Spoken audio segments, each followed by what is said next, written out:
Hallelujah, praise the Lord. सुबह की प्रार्थना में आप सबों का स्वागत है। क्या आप अपने जीवन में अंधकार की शक्तियों के द्वारा फंसे और दबे हुए महसूस करते हैं? थक से गए हैं? क्या आप मुक्ति को चाहते हैं? एक नई शुरुआत को के लिए तरस रहे हैं? चिंता मत करिए, आज का वचन आपके लिए ही है। अंधकार की शक्तियाँ वास्तविक हैं, आपके जीवन पर महत्वपूर्ण प्रभाव डाल सकती है। ये शक्तियाँ अलग अलग तरीकों से कार्य करती है। डर, चिंता, अवसाद, लत और अन्य नकारात्मक व्यवहार। लेकिन बाइबल भी हमें कुछ चीज़ों को बताती है कि हम इनसे कैसे जीत प्राप्त कर सकते हैं। इफिसियों की किताब 6 अध्याय 11 और 12 पद कहता है, परमेश्वर के सारे हथियार बांध लो कि तुम शैतान की युक्तियों के सामने खड़े रह सको, क्योंकि हमारा यह मल्लयुद्ध लहू और मांस से नहीं, परंतु प्रधानों से और अधिकारियों से और इस संसार के अंधकार के हाकिमों से और उस दुष्टता की आत्मिक सेनाओं से है जो आकाश में है। प्रियो, अंधकार की शक्तियाँ दो प्रमुख तरीकों से कार्य करती है। आज मैं दो तरीकों को आपको बताऊंगी। पहला तरीका है धोखा। वे आपको अपने बारे में, दूसरों के बारे में और परमेश्वर के बारे में झूठ पर विश्वास करने के लिए धोखा देना चाहते हैं। वे झूठ आपको विनाश के मार्ग में ले जा सकते हैं और आपको पापों के बंधन में रख सकते हैं। दूसरा, उत्पीड़न। बुरी ताकतें आपको डर, चिंता, अवसाद और अन्य नकारात्मक भावनाओं से दबाना चाहती है। ये भावनाएं भारी पड़ सकती हैं और आपको ऐसा महसूस करा सकती हैं कि आप उसकी पकड़ से मुक्त नहीं हो पा रहे हैं।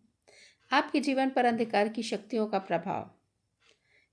भय आपको विश्वास के साथ आगे बढ़ने और अपने जीवन के लिए परमेश्वर की इच्छा का पालन करने से रोक सकती है। अवसाद आपकी खुशी छीन सकती है और आपके जीवन का आनंद लेने से रोक सकती है। नशा नशा आपके स्वास्थ्य और रिश्तों को नष्ट कर सकता है। ये नकारात्मक व्यवहार आपको बंधन में रख सकते हैं, आपको पवित्र जीवन शैली जीने से रोक सकते हैं जो प्रभु को प्रसन्न करती हैं। हालेलुया। प्रियो, ये नकारात्मक बातें, भय, चिंता, अवसाद, लत, नकारात्मक व्यवहार, उत्पीड़न, भारीपन, रिश्तों की समस्या, स्वास्थ्य की समस्या, आध्यात्मिक हमले, ये सब अंधकार की शक्तियों के कार्य हैं। लेकिन यदि आप इन अंधकार की शक्तियों से मुक्ति को पाना चाहते हैं, आज मैं 10 प्रकार की बातों को आपको बताना चाहती हूँ। शुरू से लेकर अंत तक बने रहें। यदि आपने हमारे चैनल को सब्सक्राइब नहीं किया है तो ज़रूर सब्सक्राइब करें। प्रभु आपको आशीषित करें। आइए देखते हैं अंधकार की शक्तियों से मुक्ति के 10 कदम, मुक्ति के 10 प्रकार के उपाय। पहला, अंधकार की शक्तियों और अपने जीवन में उसके सभी प्रभावों का त्याग करें। सभी बुरे दोस्तों, झूठे प्रचारकों या झूठे संदेश देने वालों से संबंधों को दूर रखें। दूसरा, अपने साथ सभी मूर्ति पूजक सामग्री, ताबीज, माला, मोमबत्तियाँ, साबुन, अश्लील सामग्री आदि को नष्ट करें।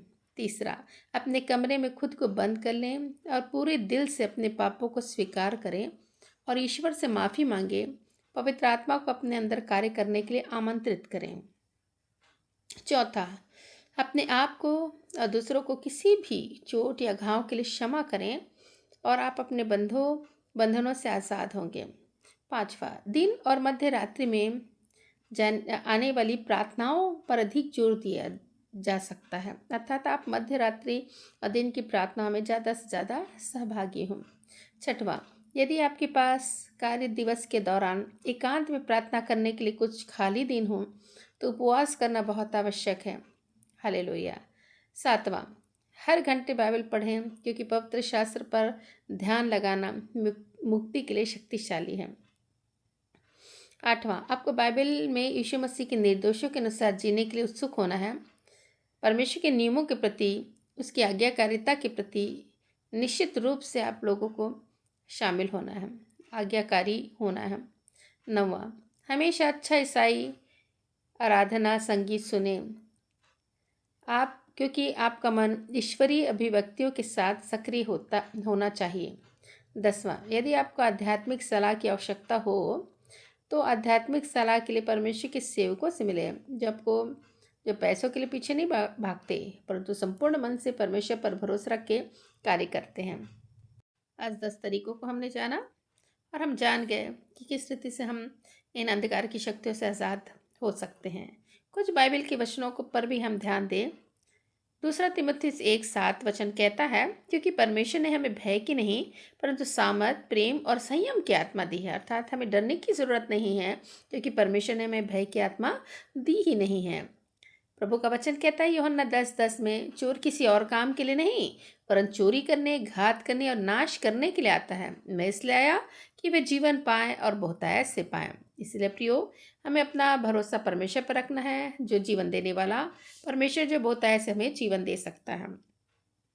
प्रभु का वचन कहता है याकूब 4:7 में, इसलिए परमेश्वर के अधीन हो और शैतान का विरोध करो तो तुम्हारे पास से भाग निकलेगा। बहुत जरूरी है कि हमें इन सारी चीज़ों से दूर रहकर परमेश्वर की अधीनता को प्राप्त करना है, ताकि शैतान हमारे जीवन में कार्य नहीं कर सके और हमारे पास से चला जाए।